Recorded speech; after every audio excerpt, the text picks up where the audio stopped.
Hello and welcome to our digital surf presentation for the Online Student Undergraduate Research Festival. For our project, we use Six Sigma methodology to help implement an on-site medical clinic for businesses.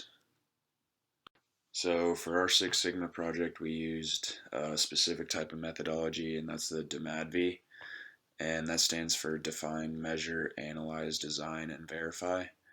And all of these steps have different components that go into each that give us our ultimate goal of our optimized process.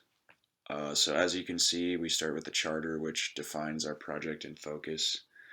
Then we use a process map after that, which identifies our X variables. Then we move to our KJ analysis, which may highlight certain X's that we may have. Then we use a C&E matrix, which will help reduce our number of X variables by their correlation to the Y variables. After that, we use the FMEA tool, which will help determine causes of the X variable failures. Then we go to the process design, which will condense all of our findings into an ideal process. Then we use the Pew matrix, which will determine how new concepts help compare to the old ones. And then finally the Kano survey, which is for customer feedback on our process. So the first part of the define stage that we'll look at is the charter. Now there are a lot of different components that go into the charter itself, but the main three that we decided to include is the process definition, the scope of our project, and metrics by which we measure. So the process definition is the employer is sponsoring a TytoCare clinic to provide an on-site care for employees with St. Peter's health providers. The purpose of the pilot is to develop an optimal process to see if it is feasible to offer to employer groups. When looking at the scope of this project, it is within the pilot run of TytoCare for the employer. The pilot will answer questions, give confirmation, and allow room for adjustments before moving on to the next phase of the pilot. And then moving over to the metrics side, this is just a table of how we measured. So just for example, the total visit time of the TytoCare pilot. So our baseline would be the visit in the same time period for a population of 90 minutes. So our goal would be for each visit to take 30 minutes. I guess our entitlement would be 15 minutes. That'd be like the best case scenario. And then the units we are using is obviously time and minutes. So after our project charter, we then moved into our process mapping stage. First, we had to define our overall project objective, and this was to find the best process for employers to implement an on-site medical clinic with correspondence between patient and provider at St. Pete's Health. And then we actually moved to the mapping stage, which is going step by step of what needs to happen for the process to be completed. So we kind of broke it down into 4 different sections. As you can see, the employer-patient scheduling. So this includes things like the patient has to request an appointment via email, the employer has to check the room availability, and the employer has to inform the hospital of the appointment. And then we move to the next one, which is hospital patient scheduling. So these are things like verifying that the patient is registered, scheduling patient on an applicable provider schedule, and that the appointment actually appears on the provider schedule. Third, we have the hospital care team visit experience. So these include things like the care team reviews schedule for appointments.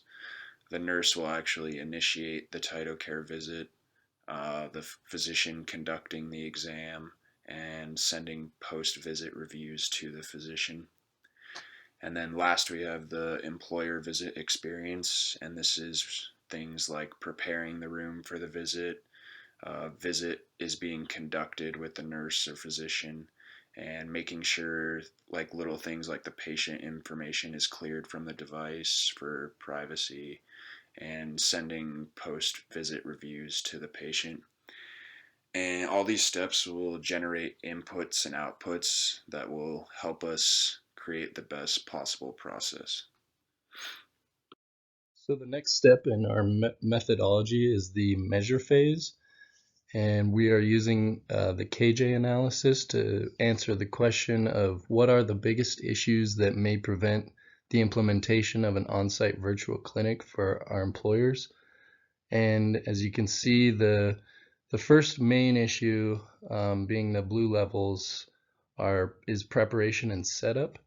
And some of the things that goes into this are the proper use of the device. So this could be an issue could be possible loss of internet connection, either from the employer or the provider, the inability to get TytoCare, the device to work properly, or the provider is unable to receive data from the TytoCare device.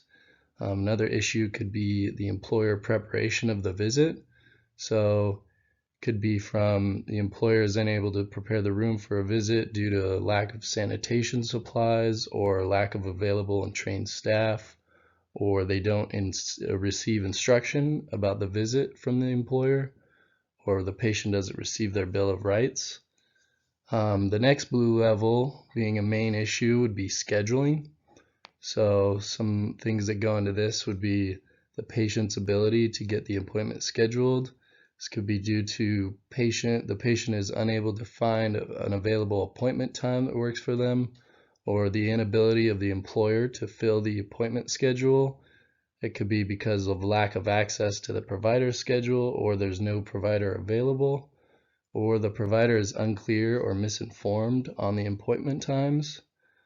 The next main issue would be the ability to conduct the exam. This could be because of the provider's inability to conduct the exam. There's a number of reasons this could be caused, but one being the patient is not registered through the St. Pete's portal. This could be because the provider doesn't receive the patient insurance information, or they get incorrect information. The provider doesn't receive a consent to treat, or the provider is unable to receive the patient's identification, billing information is incorrect, or the employer is unable to supply patient information to the provider. And lastly is quality of care. So this is just the patient doesn't receive the expected quality of care. This could be due to the patient is diagnosed incorrectly, they don't receive the right care because of incorrectly determined basic symptoms by the employer, or misinformed eligibility, misdiagnosis, and or the provider is unable to diagnose the patient correctly in general. So the arrows that kind of go along with this show that for scheduling to happen, the preparation and setup needs to be done. For the exam to be conducted, the preparation and setup also needs to be done first. And quality of care as well. Everything before that has to be done before that they can give the quality of care. So the main blue level we found here was preparation and setup. So the next step in our measure phase of the methodology is our C&E matrix, or cause and effect matrix. And the whole point of this is to reduce the amount of X variables we have by their correlation to the Y variables. And to do this, we rate the importance of the Y variables and correlate those with the X variables. And so the ones with the highest correlation are going to be our most critical. So along the top here we have our Y variables. Some examples of these are easy access for the patient, the eligibility of the visit, the confirmation of the appointment, patient and physician satisfaction. And then along the left here we have our process input X variables. And some examples of these are the physician conducting the exam, scheduling the patient on an applicable provider schedule. And so from this, we found that we have 10 critical X's, and 7 of these were actually from our process map, and then we found 3 from our KJ analysis.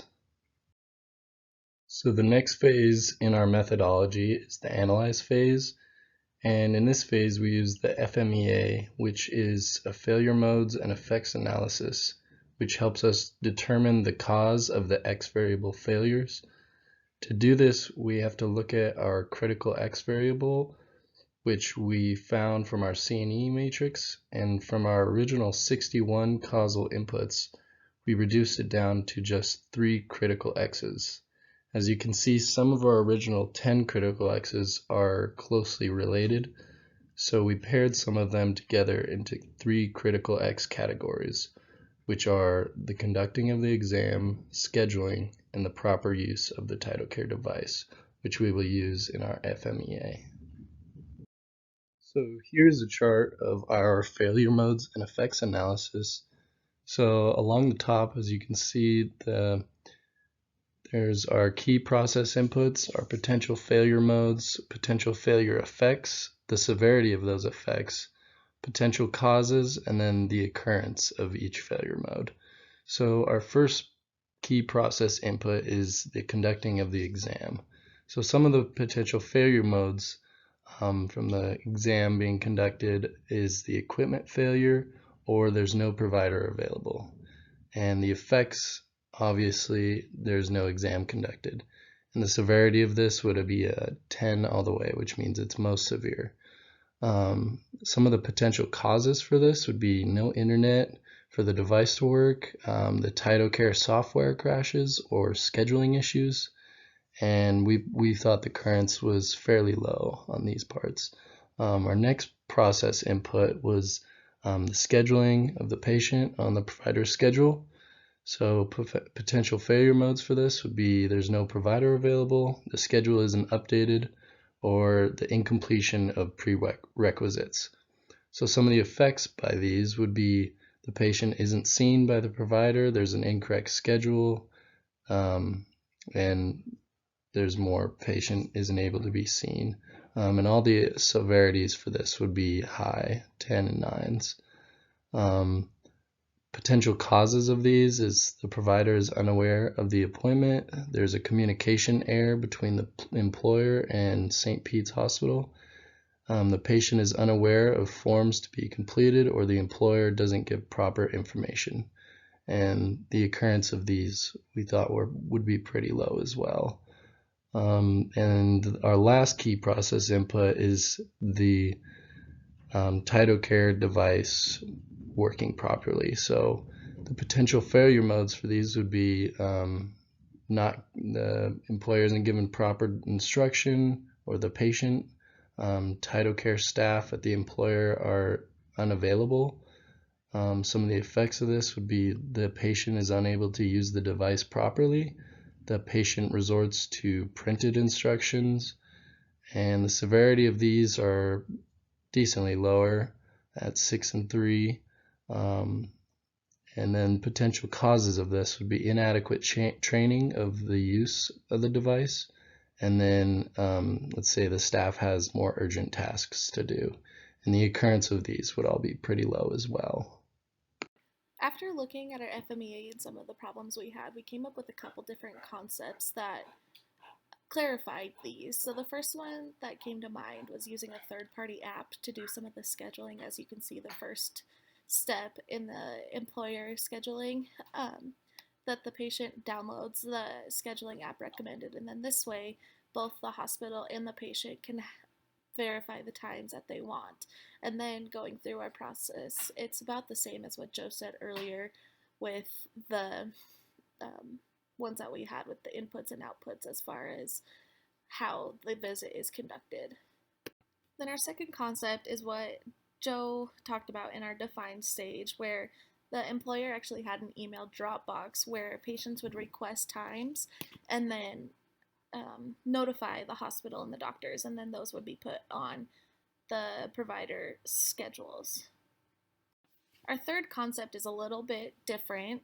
As you can see, it has the scheduling app on the employer scheduling side, and then that way it is notifying both the patient and the hospital of the scheduling. But when you look at the employer visit experience, you can see that when the patient enters the title care room, they're given a questionnaire to determine symptoms and eligibility. This way, it has an aspect of privacy, and the patient doesn't need to communicate with the employer before time about symptoms and their illnesses that they might be experiencing. We then took our three concepts and compared them to what it's actually like going to a doctor's office for a visit. That's what that datum is. Our criteria on the side there are some of our Y variables, like patient and provider satisfaction and ease of access and confidentiality and security. The P's represent them being better than the datum, the N's are worse than the datum, and the ends are about the same. So when we looked at all of them, as you can see, it's circled there. Concept 3 has the highest number of P's and no negatives. So that is the concept that we're going to run with. After seeing how our concepts compared in the Pew Matrix, we then sent out a survey to the employer patients. We did cater these questions a little bit to that third concept to see how they would react to our design that we came up with. As you can see, 3 and 7 were our most attractive, and those really came down to scheduling on an app on your smartphone and having some kind of security with doing your symptoms on the title care device at the time of visit when you're in that room by yourself. Going back to the funnel that Joe talked about in the beginning and all of our process steps, our optimized process would be that concept 3. In that concept, patients are able to schedule through an app when it's easy for both of them and to schedule with their providers, as well as taking that eligibility survey at the very beginning of their visit, and that determines if they have the symptoms that even allow them to see their provider.